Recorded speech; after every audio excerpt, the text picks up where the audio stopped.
isso aí. Como que você vê a diferença de gestão no sistema público para o sistema privado? Que você passou lá pela USP, você viu, você aprendeu coisa lá, e depois você foi fazer sua carreira em empresas privadas por aí. Como que você vê um nível que se encontra e quais são os principais gargalos e diferenças que você consegue dizer pra gente? Cara, é recurso, né? Recurso de estudo. Então, quando você tem um sistema público de saúde, ele tem menos recursos. Hoje, 40% do gasto do Brasil de saúde está no sistema público. Então, a gente tem 60% no privado, sendo 30% de seguradora, convênio e tudo, e 30% o pessoal fala out of pocket, gasto do nosso bolso, né? Quando a gente vai lá na farmácia e compra um remédio, paga um tratamento, mesmo que seja estético, paga um tratamento do teu bolso, vem esses outros 30%. Então, se a gente olhar que 40% do dinheiro brasileiro está no sistema público e ele é para atender 210 milhões de brasileiros, a gente entende. Porque, assim, você pode ter um plano de saúde, eu tenho um plano de saúde, Camarão pode ter um plano de saúde, mas muitas das vezes a gente tem que usar o SUS, que existem terapias ou tratamentos que você vai fazer no SUS.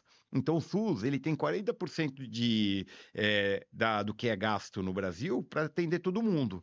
E o privado, a gente vê 60% desse dinheiro, e hoje a gente tem o quê? 51 milhões de beneficiários no sistema privado. Então, definitivamente, a distribuição de recursos é desigual.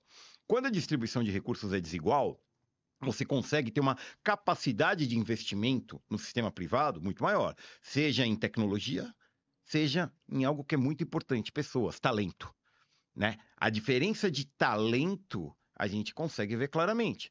Óbvio que você tem grandes talentos no sistema público, não estou falando que o sistema público não tem. Alguns ali até por vocação, outros por algum interesse de ter essa parte da sua vida ali, parte da sua vida no privado, mas fato é que na média geral, pela quantidade de recurso, você tem menos talento no sistema público do que no sistema privado. Você tem menos tecnologia no sistema público, não significa que não tenha. Só não quero que não coloquem as coisas de uma maneira mal interpretada. Existe muita coisa boa no sistema público.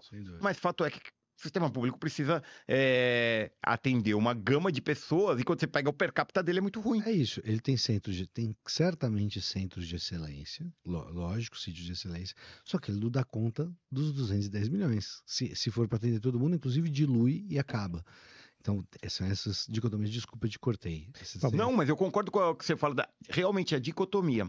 E a gente ainda num país continental como o Brasil, a gente tem um problema maior ainda, que é desigualdade.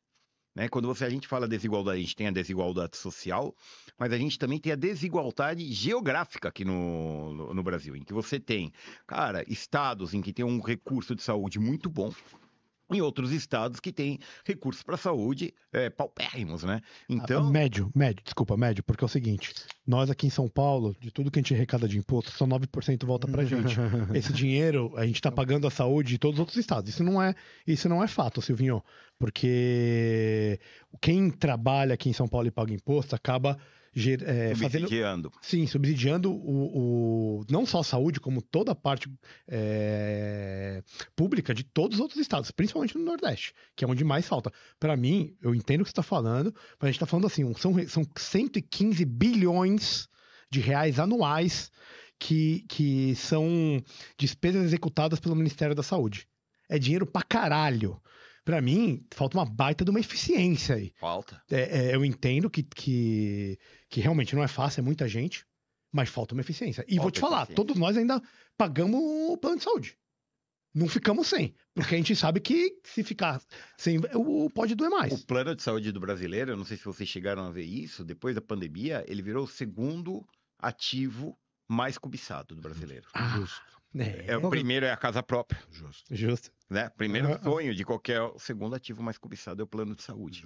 Justo. Né? Por quê? Porque a gente entende que tem um déficit, como você está colocando, e é o que eu estava passando, né? Você tem uma gama muito grande, recursos limitados, aí a falta de gestão vem com a falta de talento também. Então você tem o que eu diria uma tempestade perfeita, às vezes, porque para o sistema público não ser tão bom quanto o privado. Não que o privado seja perfeito, hein? O privado está cheio de imperfeições. Sem dúvida. Né? Então, mas o que eu consigo comparar é muito nisso, tá, Magal? Que a gente vê um sistema público, eu não vou dizer sucateado, mas num nível bem abaixo do sistema privado, que é um fato para qualquer um de nós. Eu não digo só no nível de hotelaria, eu digo no nível de pessoas, eu digo no nível de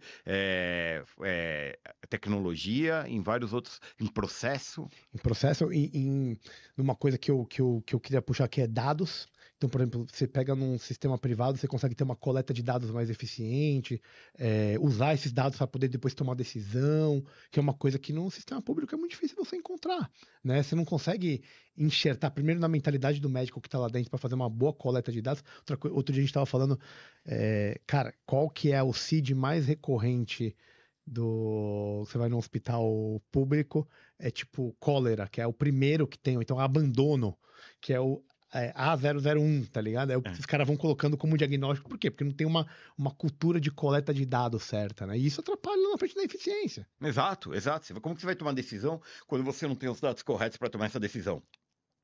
E dado é um ponto que você traz muito importante. Dado é o futuro para a gente ter uma saúde melhor e mais eficiente, na minha opinião.